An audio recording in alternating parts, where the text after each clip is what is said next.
To go. Okay, awesome. And just toggle on the microphones. I'll keep this. If I probably will create a lot of noise with this, so turn that off.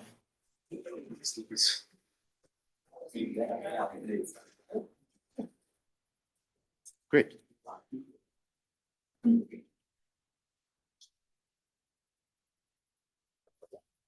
Okay, test. Can you hear me in the back? Okay.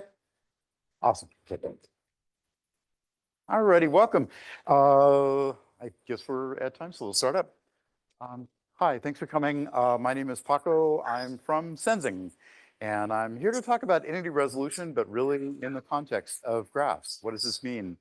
And I'm grateful to get to present, and I want to thank you all for joining the session here.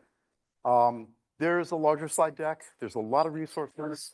One of the thank yous / complaints that I get often is I have a lot of links to primary sources and tutorials and repos and things like that. So my slides are pretty dense in terms of like things you can click on. And if you use the QR code, you can grab, it's actually a single page web app. So you can grab all that online. I want to give some context, and in ways that we typically don't, and I don't know why, but that just came out of oh, okay. I'll try to keep that going. I wanted to give some context for what I'm going to talk about, because entity resolution is probably not what you would see in a Knowledge Graph 101 book. How many people here have seen material from Jessica Talisman, a friend of mine who isn't here, but okay, excellent. If you're familiar with her work, highly recommended. She did an article recently out of Modern Data 101. It's called The Ontology Pipeline. And just for context, Jessica's background is library science, but she's on the AI team at Adobe. Adobe has some skin in the game because as we're talking about parsing PDFs, they have a little bit of experience with that. And the big thing there was, she's talking about the development toward having stronger notions of ontology, how there's different components. We're working with vocabularies, we have shared semantics because of building up out of shared vocabularies. We also have different thesauruses that come in that allow us to expand where the lens is pointing. There's also taxonomies that are weaving through, and then there's ontologies, more formal descriptions. And I bring this up because the area that I'm working in is entity resolution. It's been around for a long time. It isn't historically associated a lot with knowledge graphs, but over the past couple of years, this has been more and more introduced. And I've heard from a lot of vendors, there's entity resolutions somewhere in their slides. In particular, the work that we do is right here. We're a way of building a thesaurus out of your structured data, and that's how we're being used. I'll go into it in more detail, but that's kind of the context, is we start really from here, and how can this be applied for you? And the other thing is, how many people here have ever worked with WordNet? Okay, great. So I come from more of a machine learning and natural language background, and that's how I got into graphs. Of course, WordNet is something very historical, but in English, certainly out of Princeton, there's a lot of utility. It's looking a little bit old school, but it's actually really useful because WordNet is something, it is a thesaurus in a sense, it's a computable thesaurus, and it provides sets of synonyms. It also has some taxonomy in terms of hypernyms and hyponyms, but you can walk that, and that is a natural graph. It is providing connections to enrich a graph. And so if you are familiar with WordNet, this is kind of something that we're helping to provide, but in a very domain-specific way based off of your data. And that has implications on how you build and use your graphs. So my talk is more about investigative graphs and fin crime. And just to give some context, there's been a lot of popular media. I'm sure most people here are familiar with Panama Papers, Pandora Papers, all that. ICIJ has done fantastic work. There's some other really great materials if you haven't seen them, but I highly recommend Oliver Bullo's Moneyland and his more recent books as well. And also Carol Cadwalader, the latest podcast she's doing. She's the one who surfaced Cambridge Analytica. A lot of other good, excellent folks in investigative journalism. One of my favorites is kind of down the corner, but it's Graham Barrow and his business partner I'm blanking on, but they do the Dark Money Files. So if you want to learn about fin crime, they're in their 12th season of their podcast, and it's just full of information. This is one that I'll focus on because I can show some examples about it, actually computing with this data. How many people here have heard of the Azerbaijani laundromat case? Okay, a few. Basically, there was a branch of Danske Bank after the 2009 global financial crisis. They had acquired a bank in Estonia. It was a Finnish bank. It was being, how should we say, it was being utilized by the Russian government, by a state actor for the purposes of, over a period of a few years, about $2 billion of money laundering went through that branch. And it was right after the global financial crisis when a lot of banks were struggling with revenue versus how much overhang did they have from risk. And here was this one branch that, gosh, they had very little debt, but all kinds of revenue. So people were kind of turning the other way. And in fact, a particular government in a large part of Asia had sent across notifications in US that there was a lot of money laundering going on. But at the time, people were busy with other things, and it kind of looks like it was a trial balloon because right after that, then they started just pumping through. In this one case, it was mostly a family, but there was a set of elites, government people in Azerbaijan. They were taking kickbacks from the Russian government because of arms trade. They were taking money under the table as kickbacks and then getting that out of the country, moving it through some shell companies, and then buying condos or luxury items or other things off in UK. And the structure of this was that there were about 427 shell companies closely associated with Azerbaijan with their bank. And then there were 4 shell companies that were the drains, where actually there's a better term for it, but basically all the money drained into 4 shell companies, which were in the UK. And then they took the money out of there. They also did a little bit of shuffling, but it brings to mind the John Lambert quote, John Lambert, who leads Microsoft Threat Intelligence, that defenders think in lists, whereas attackers think in graphs. Exactly, thank you. And it's just so salient because the banks are all looking at watch lists for risk, right? Those are lists.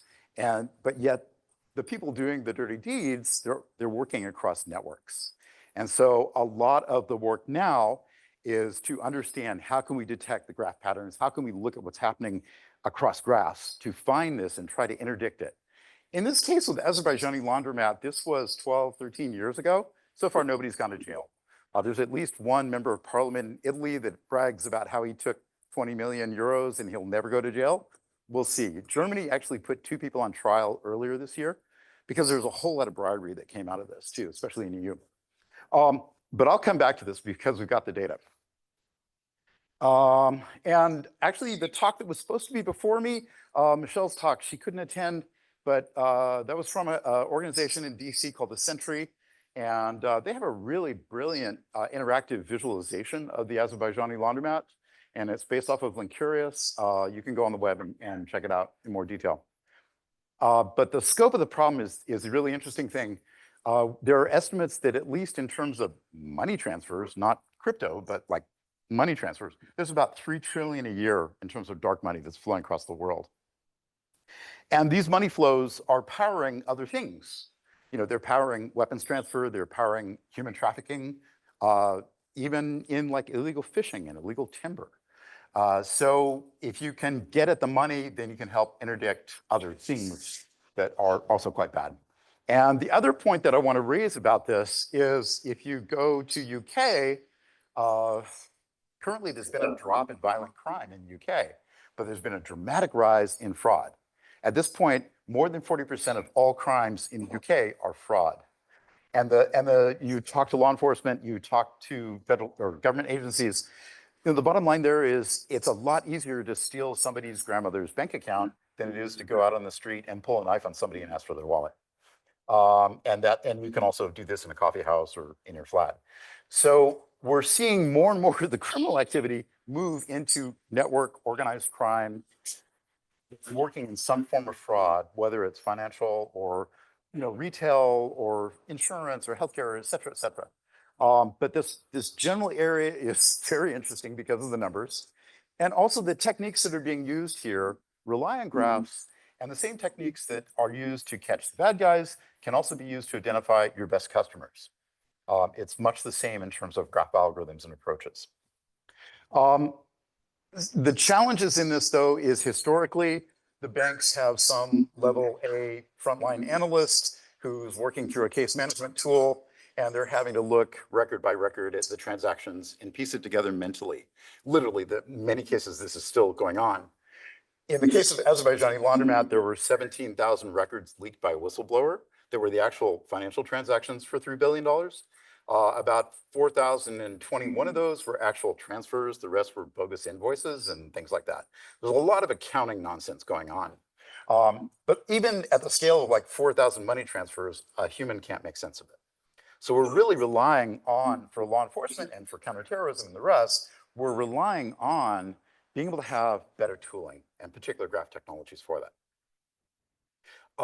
And for some reason, every time I advance, my apologies, I'm going to stop using this thing. I'll just use my toggle here. In terms of a graph model, this is really important. This is from a friend, Friedrich Lindenberg, who's at Open Sanctions out of Berlin. He has a general model that we see. If you're actually working in threat in a bank, it's a more sophisticated ontology, of course. But the general idea is this. There are 3 categories of data that must be there for understanding and then countering some type of threat in fin crime. There's the risk data. Again, it's mostly lists, but this tells you that you've got some sanctioned individuals or companies. You've got some politically exposed persons who, by law, are determined to be at risk for corruption. You've got other watch lists, et cetera, but it's risk data. And then you've got some event data. This would be payments, wire transfers, log files. Some event happened, we have a record of it, we can tie it back to the rest of the network. And in the middle, you've got a category of linked data. And this is where you might be tracing ultimate beneficial ownership. Actually, I should ask, if I say UBO, how many people understand UBO?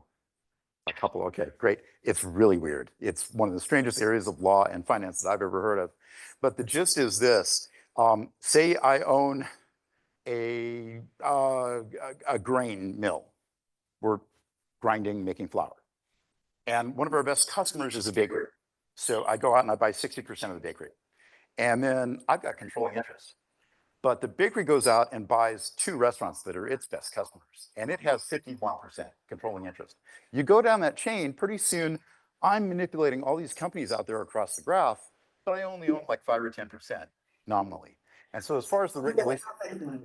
Yeah, okay, good. Yeah, thank you. Yeah. Realistically, I'm a beneficial owner all the way out. You have to do this recursively through a graph to really understand it. It's very weird. If there's a trust involved, all 3 of the main parties are actually ultimate beneficial owners. It gets strange, but it can only be really understood through a graph. And this is where linked data is coming in to map out who owns what company. Like, for instance, I have a corporation in California. And I am required by law, actually in 2 different areas, to disclose ownership, levels of ownership, and it's a felony if I don't provide that. In other states, not so much. It's kind of haphazard how this is rolling out. But there are organizations like Open Ownership and Open Corporates and others that are providing this. And there's a lot of private sources for it as well. So in terms of risk data, I'm going to show this use case, Open Sanctions, and they have about 250 different data sources collected.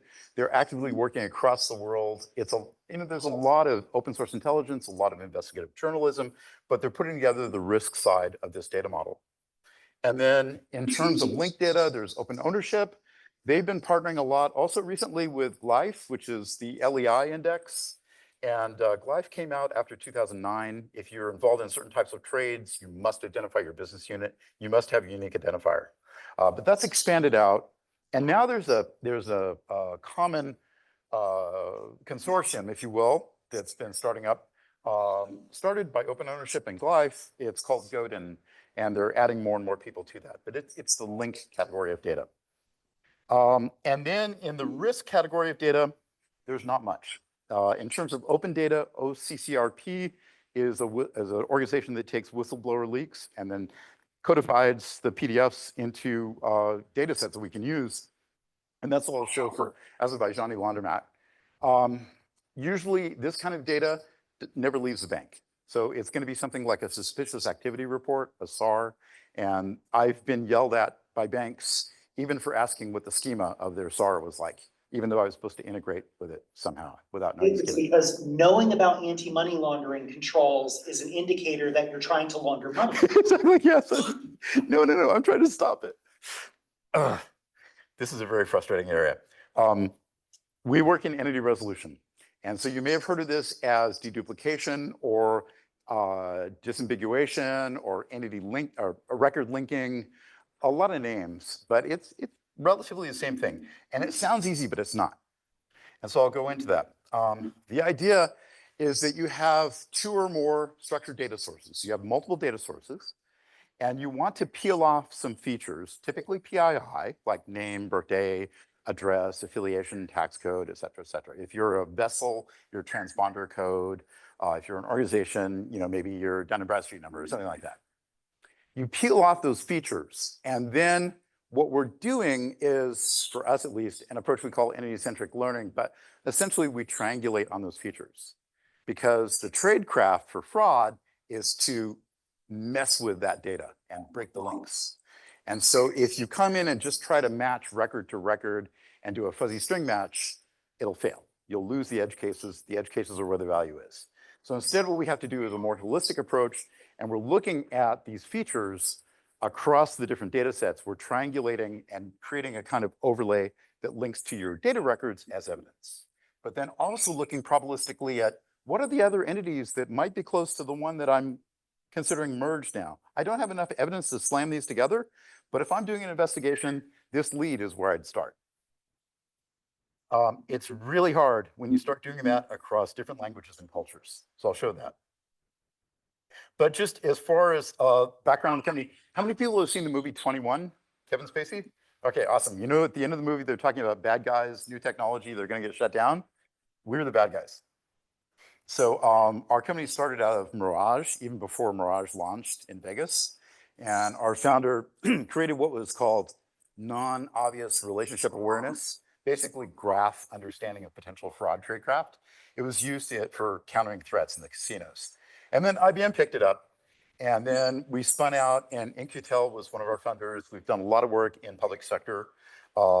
Just as a background, we're small. We're like 36 people now. The core team has worked together for more than 25 years. And so we've got about 40% public sector, and the other is split between enterprise, like in finance and healthcare and marketing. But then we do a lot of work through system integrators. Actually, more and more, our work is through system integrators. And I should say also, even the public sector, a lot of that is through system integrators. So to illustrate what we do and how does this bear on graphs, this is a typical kind of tradecraft for money laundering. So you've got Bob Jones, and a known money launderer who's on a watch list. The bank is supposed to not give Bob Jones a new account. But Bob Jones comes in, and each time he opens an account, he's going to change one little piece of his PII. So like he'll change his middle name, he'll change his last name, he'll change a little bit of his address. Just enough to slip in under the wire. But after some point in that path, in that chain, that graph, he's opening up a new account with an entirely different constructed identity. And so to defeat this kind of draft, then what we have to do is, again, triangulate on the features and be able to link back and say, no, this guy opening an account, he's actually on a watch list. You need to take action. So that's the gist of what we do. And it's really hard when you're working across languages. So pardon me, my Arabic, I studied a long time ago, and my Arabic pronunciation is really awful. But if I have this individual, Abdullah Kadash, and if I transliterate from Arabic into English, there's a lot of dialects in Al-Luqat al-Arabiya, and so I could transliterate that many different ways. Any different transliteration is going to break your SQL queries. And if this individual has done a pilgrimage, he might have a prefix like Al-Hajj, or his parent is famous, so he has a suffix, bin Amir, or he has a nickname, Abu, and all of that, again, breaks your SQL queries. And nicknames in Arabic are handled differently than nicknames in Russian or nicknames in Korean. We work across 80 different globalizations. We've worked for a period of a few decades with different linguists and other folks who are familiar with cultural norms to try to understand how can we show, actually This are two different variations of the name of the same person. But then in contrast, think of this, we've got John R. Smith versus John E. Smith. And, in the context of voter registration, these are different people, but they're only one letter off. And so this is really hard. We handle the majority of voter registration in the US goes through RSDK, and it's a really, really hard use case. So cultural norms are what dictate. I only have a little time, so I'm going to rush ahead. Addresses are very hard, but same kind of deal. We work with a lot of data sources, a lot of data providers. If you're in a bank, you're buying external data. If you're in healthcare, you're buying external data. If you're in federal agencies, you're buying external data. How do you blend that external data with your internal data reliably in a robust way so that you can produce really good graphs? That's the hard problem. And we've negotiated with a lot of interesting data providers to make public slices available in Vegas, Moscow, London. So if you want to build graphs with some interesting real world data, these are all public JSON downloads. And I'm going to scoot ahead just in the interest of time, but the gist is this: we're generating entity resolution. So each entity that is identified links to some data records as evidence. So you're getting entities, relations, and properties coming out. So it's a kind of overlay on your data. That's the thesaurus. So when you run this across your external data that you've purchased plus your internal data, now you're generating essentially a thesaurus about your use cases. And that can be applied if you're doing semantic random walks or some sort of semantic expansion within the graph, in addition to doing the entity resolution. And the really important part here is we are identifying entities, but the relations are the valuable part. That's really where the game is. I'm going to scoot ahead. If you look at the slides, there's some great case studies and white papers from a lot of different partners that we have. There's more, but this is a selection. Just real quick, here is, out of Panama Papers, here is a subgraph, a known fraud ring. This is from South London. And Abasim Badshah had a chain of Papa John's pizza delivery, and he and his wife had a series of shell companies. He was convicted of about £1 million of tax evasion. And the deal is, if you look at open ownership and open sanctions, you've got that identified, but it's not all connected. It's starting to be a graph, but not all.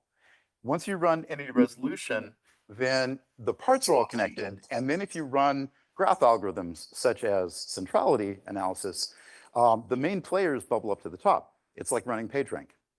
And so now when you do this analysis, then in this subgraph, Abasim Badshah becomes the real central person. And so a threat analyst is working through case management. They get this subgraph to look at. They can work with an interactive visualization, not of a 5 billion node graph, but with a 20 node subgraph for that case. And by leveraging this pattern here, we do entity resolution to pull the parts together, put it into a graph, do some kind of partitioning. We could do weakly connected components or Louvain or some type of partitioning, do some centrality analysis or other types of graph algorithms to surface the interesting parts, and then run it through case management. Let's see here. And in addition, the other part of this is really important is the audit trail.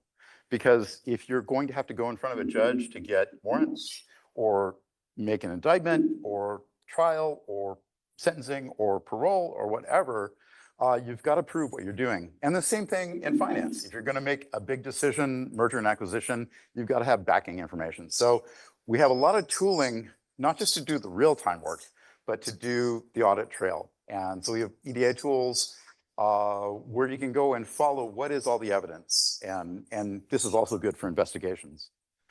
I should mention that what we do, though, it scales and it's very low latency. So we definitely have instances where there's billions of nodes in the graph, but we can provide updates across that large graph. We can say what needs to be merged or disambiguated in the overlay. We can do that within milliseconds of a new record coming in. And so there's a lot of very sophisticated real-time programming that's being done on a probabilistic graph that's sort of a scratch space for us. I'm going to skip most of this except for this right here. If you're familiar with natural language, you've probably heard the term NER, named entity recognition. That's not the same as entity resolution. They're completely different. Named entity recognition is with unstructured data. when you've parsed out a noun phrase, you're applying a label, person, place, or thing kind of label. Entity resolution is finding a consistent footprint across multiple sources for entity and then the relations among them. But there's also entity linking, which is a way of blending the two. And this is becoming increasingly important when you're working in GraphRag or agentic workflows or possibly MCP or other ways of downstream AI applications from your graph. If you look in the slides, there's more detail, but this is a kind of generalized architecture that we see a lot of the customer instances using, where you've got the graph assets, you've got the vector assets, and you've got some type of applications downstream from it. And entity resolution helps the data quality on both sides. There are some demos. Prashant had to leave, but he and I did a tutorial a little bit earlier this week. And there's also some quick starts for Docker and Linux and whatnot. There's also my colleague, Claire Sullivan. She and I did a series of tutorials in Neo4j, and then Claire extended it with LangChain to do a bot that you can talk about fraud cases with. This is some PPP fraud in Vegas. And Louis Guiton, whom I worked on with open source for many years, he did work with ICIJ Panama Papers, and then using Senzing and LanceDB in a spacing pipeline to build a customized entity linker so that you can blend your entity resolution with your unstructured data as you're building your graph. And to illustrate that, this is the Azerbaijani case. This is a report from investigative journalism. The parts that are in pink rectangles there are where the named entities that are recognized by Stacy are automatically linked into your entity resolution in your graph. So entity resolution is providing a kind of backbone for structuring your graph. And then just to bring it home, this is some of my forensic accounting analysis. I talked with people who helped receive some of the leaked documents and their understanding of the Azerbaijani laundromat, the 3 billion in money laundering. And I have done a flow analysis and then a visualization of that flow analysis. You can see the 427 shell companies feeding in, and then the 4 main UK companies where the money was collected and drawn out. If you just put this into a graph initially, it doesn't really pop.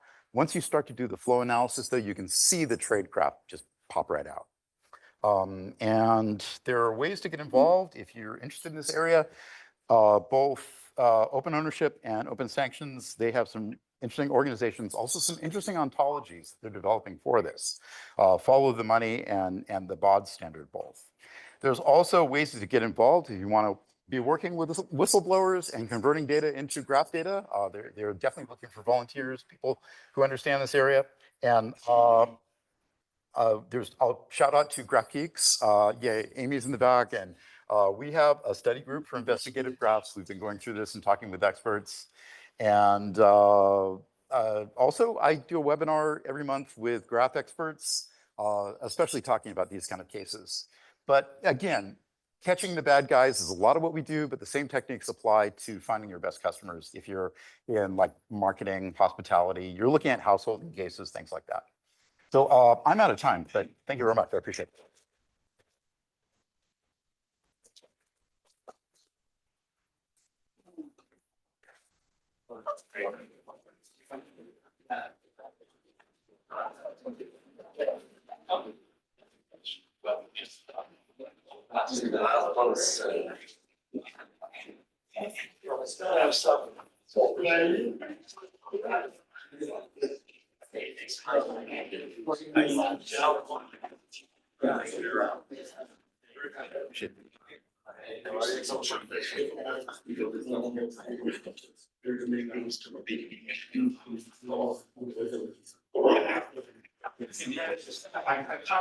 Less reliable.